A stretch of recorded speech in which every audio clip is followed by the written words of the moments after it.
We often talk about reading the room and kids' inability to read the room, but I want to talk about something different right now. I want to talk about the teacher's ability to read the room.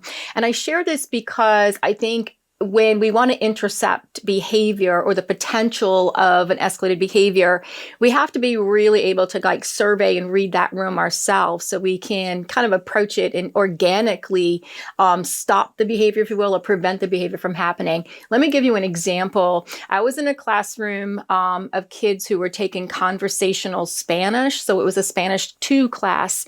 And there were some kids in there getting it. They're just, right at one word after another. And so teacher was showing a video, and the video was an interaction between some characters. And the kids were supposed to figure out what the conversation was while watching the video.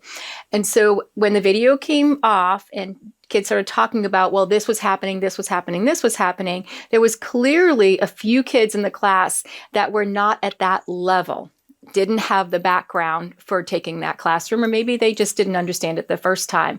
But regardless of that, teacher could read that right away. And as soon as they started chatting with one another, and you started to see someone get up and get a bathroom pass, that's what they typically do when they're uncomfortable. Some kids will up the ante even more.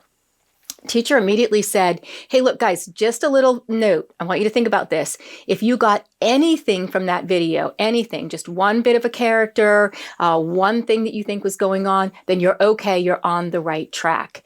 Immediately, those kids that were getting squirrely settled right down, and just kind of, you could see their shoulders even relax.